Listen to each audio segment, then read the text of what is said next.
En 2016, l'Université du Québec en Outaouais célèbre son 35e anniversaire. Ce jalon de notre histoire nous permet de constater tout le chemin parcouru et tout le travail accompli par ces bâtisseurs tant en Outaouais que dans les Laurentides. Pour marquer cet anniversaire, nous sommes fiers de décerner le titre de bâtisseur de l'UQO à 5 personnes afin de souligner leur engagement personnel et professionnel remarquable ainsi que leur contribution exceptionnelle au développement et au rayonnement de l'UQO. Parmi ces bâtisseurs, M. Hubert Lacroix nous a quittés prématurément le 24 octobre 2010. Toutefois, son dévouement et son importante contribution restent bien présents à notre esprit. Pour moi, c'est un grand homme dans tous les sens. Il était grand, il parlait fort, mais il avait une personnalité forte, mais combien chaleureux comme personne. Donc, pour moi, je le voyais comme une personne fière, proactive, parce que lorsqu'il y avait des problèmes, il réglait les problèmes. Il était drôle aussi, puis il avait un grand sens de l'humour. Puis dans ce sens-là, il pouvait nous attirer, nous rassembler autour d'un objectif, d'un projet pour travailler ensemble en fin de compte. Puis c'est un homme qui avait quand même une droiture et une rigueur. On l'a choisi pour débuter le campus Saint-Jérôme. C'est une personne qui connaissait les dirigeants, les hommes politiques, les gens d'influence à Saint-Jérôme pour vraiment ouvrir la porte pour développer notre centre, notre campus. Les bâtisseurs que nous honorons cette année sont des témoins privilégiés de l'essor de l'UQO au fil des années.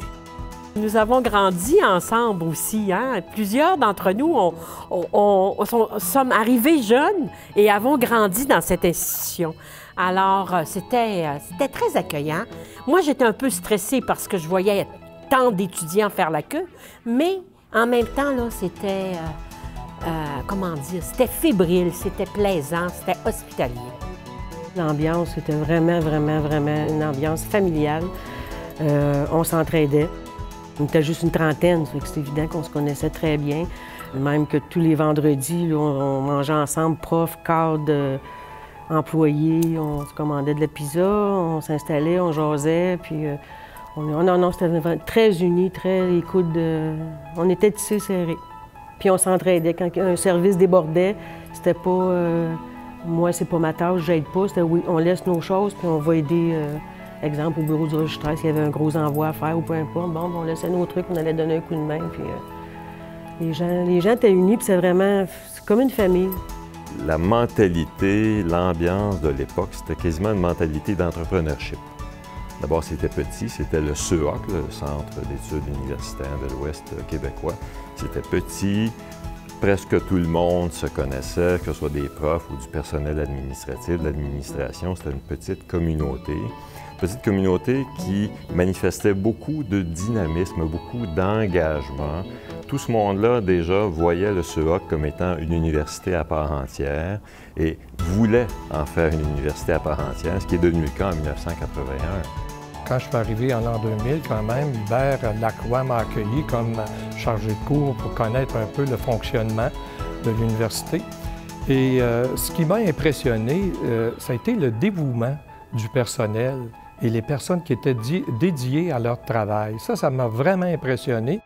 On pouvait développer l'université, on pouvait développer le milieu culturel dans mon domaine. Alors, pour une fille de projet comme moi, c'était extraordinaire. C'est comme si j'avais eu des ailes. Pour les gens qui ont été installés, par exemple, au pavillon Saint-Raymond, c'était un sous-sol, cette affaire-là, qui avait été réaménagé avec des bureaux puis des salles de classe. Mais il n'y a personne qui s'en plaignait. C'était ça les conditions de l'époque. Ensuite, on a migré vers le pavillon Taché, où on est aujourd'hui. Et le pavillon Taché de l'époque, c'est une ancienne école secondaire avec des anciennes chambres de religieuses qui étaient converties en bureaux. C'était avec les moyens du bord. Mais avec les moyens du bord, je pense qu'on faisait des choses extraordinaires. C'est vraiment toute une évolution. On est connus. Les gens nous connaissent. Au début, là, tu disais, je travaillais, exemple, à la CEOC, c'est quoi ça?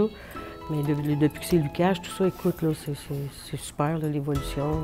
Beaucoup d'étudiants. On a des professeurs, chercheurs, vraiment des belles recherches. Exemple, Stéphane Bouchard, c'est quand même connu. Il y en a plusieurs comme ça aussi, M. Bock. Oh non, c'est vraiment une évolution extraordinaire. Puis j'ai participé à ça, ça fait que je suis vraiment fière. Je suis vraiment fière. Quand on devient université en 81, on augmente nos programmes. Donc, on a eu des pavillons un peu répartis dans la ville. La communauté a grandi avec le fait qu'on a ajouté des nouveaux programmes. Puis tout ça, mais j'ai participé à ça et c'est pour ça que pour moi, c'est un grand bonheur d'être fière et de pouvoir dire que j'ai participé à cette université. La plus grande réalisation, c'est le campus de Saint-Jérôme. On a vu le développement, le nombre d'étudiants, l'augmentation du nombre d'étudiants et la renommée aussi de l'université. Dans notre milieu en Outaouais, on entend parler beaucoup plus de l'UQO. Les artisans des premières heures sont très fiers du travail accompli. Confiants pour l'avenir de l'UQO, ils partagent leur vision des défis à relever au cours des prochaines années. Les grands enjeux importants qui se parlent partout, c'est l'environnement.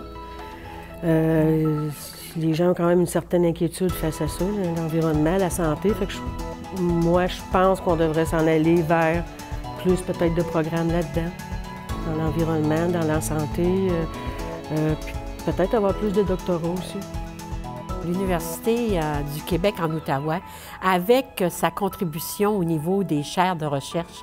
J'écoutais encore en fin de semaine Francine de Montigny. Et on entend Stéphane Bouchard en cyberpsychologie.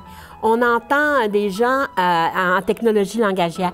On a développé des créneaux qui font de nous un rayonnement, au moins au Québec, mais on est dans une région frontalière et on en parle. On en parle à Ottawa. On entend nos résultats. Alors moi, ça, là, je trouve que quand j'arrive en 80, il y a peu de domaines de recherche qui rayonnent. Mais là, on est vraiment rendu une université qui a sa place. On a notre place dans le Québec, mais on a notre place, je pense, dans la francophonie canadienne.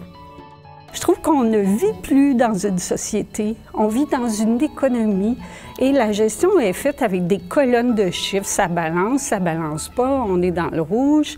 Moi, je pense qu'il faut retourner à la dimension humaine, penser à nos sociétés, mieux impliquer les gens dans tout le développement. On sait que ce sont les individus qui font les choses et je pense que l'individu doit être au cœur de nos sociétés. Je pense que pour les 10-20 prochaines années, l'UQO a des gros défis en matière d'enseignement pour attirer des étudiants, leur assurer des formations dynamiques, en phase avec le marché. Et on le sait, là, déjà, il y a 25 ans, un collègue avait dit en assemblée départementale, « Chers collègues, notre principal concurrent en ce moment, c'est pas les autres universités, c'est la télévision. » Il faut que nous soyons stimulants pour les étudiants dans nos activités d'enseignement.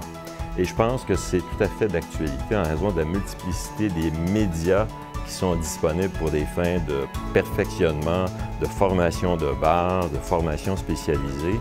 Il faut qu'on ait une offre pédagogique particulièrement stimulante pour réussir à se démarquer.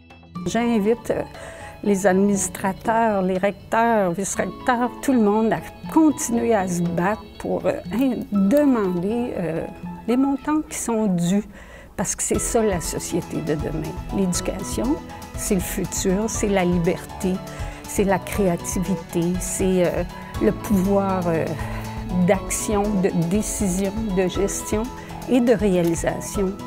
Ces hommes et ces femmes peuvent être fiers de leurs nombreuses réalisations qui ont mené à façonner l'UQO telle que nous la connaissons aujourd'hui. Merci aux bâtisseurs de l'UQO.